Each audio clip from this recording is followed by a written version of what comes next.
I'm going to try to make it through this without crying. When I tried last night for my husband, I couldn't. So as many of you know, I grew up here in this very church. My mom and dad instilled in my brother and I the importance of church, and most importantly for my father, it was this church.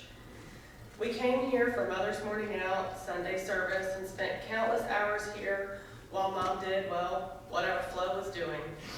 That meant that under the watchful eye of so many of you, this place was our home.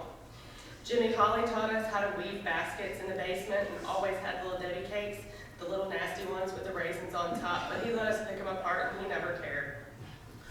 Austin Roby and Barry Hall taught me how to play the piano sitting right here. Sarah Handy tried to teach me how not to chatter my teeth standing up there because the water heater was broken the day that we got baptized. Most importantly, I learned that there's always a bunch of people looking out for you when your mama isn't around. As a teenager, we frequented here always. Still Sunday service, still coming, doing, well, whatever Flo did, and of course our youth group. Now, we always had a big time in our youth group. We went to concerts, we went to see Christmas lights, we rang the Salvation Army bell, we made big Thanksgiving dinners, put on Christmas plays, and spent countless hours over in the church house basement, all of which taught me a lot. I learned to stand in the cold and not complain while we rang that bell. I learned to talk up here in front of all of you during those Christmas plays, although I probably couldn't have done it without Ashlyn Ross by my side, so it's a miracle I'm doing it now.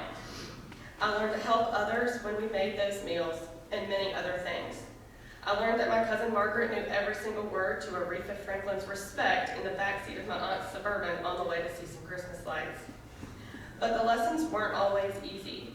I had to learn that my invincible brother wasn't invincible, but that the Lord would always be on his side. I had to learn to be strong when we lost Lucas Seacrest, who was one of our very own, and he was far, far too young. I learned to deal with an overwhelming amount of hurt when my grandmother passed away, but I always knew that all of you were here looking out for us, even when our mamas weren't around. When I went off to college, I continued to receive care and love from all of you. I got my care packages and my notes, and I always looked forward to them. I could walk through these doors and always be home. Everyone was always with open arms to hug and to love you and to ask you how your time away from here was going. When I graduated, I once again got to witness all of these people looking out for me when my mom wasn't around. Because you all supported me and loved me as I entered the big girl world. Now that big girl world, it hit me hard. It wasn't a year after I graduated college that Spencer entered my life. And remember all of those people looking out for me when my mama wasn't around? Well, I got to watch them get up out of their church pews and do things. That amazed me. Sherry Bennett spent countless hours taking time to feed what seemed like 1,010,000 cats and that big mean dog. Dr. Bonset made sure that that house had a safe heating source. So many of you helped keeping things running for my little man and his family. Matthew and Lisa spent I have no idea how many nights listening to me and talking to me and giving me advice, and no matter what they had going on, they never told me no when I needed them. It was amazing to me to see my church family jump up out of your pews and volunteer to help this little person who needed it because his mama wasn't around. Fast forward to now. Still the same people, still so many lessons. I learned that the hurt of having to lose my grandfather wasn't any easier, although I was older. Yet there you all were. I got to see Debbie Fuller and Peggy Fisher and Uncle Bob and Aunt Liz travel to represent all of you just 2 weeks ago when my uncle passed away. You all have supported me and loved me through my marriage and into motherhood. These beautiful showers that my fellowship mamas threw for me for both occasions, and how beautiful they were, and all of the notes that I've received from my elders through all of the things that I've done.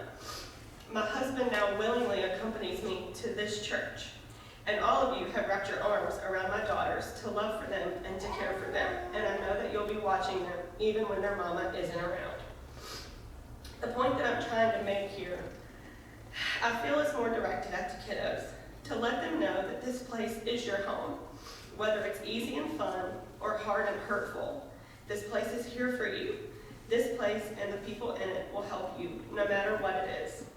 Yes, you'll have times of bliss and you'll have times of sorrow, but you're so fortunate to have a pastor who will tell you when he knows the answer and when he doesn't.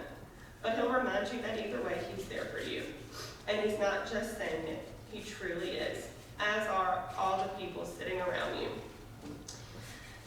Proverbs 27:17 reads, "As iron sharpens iron, so a friend sharpens a friend." You're stronger when you have these people here to back you up. You'll come here to learn the Bible and what's inside of it, but it's within these very walls that you get to see people doing it, doing the things that you're learning about.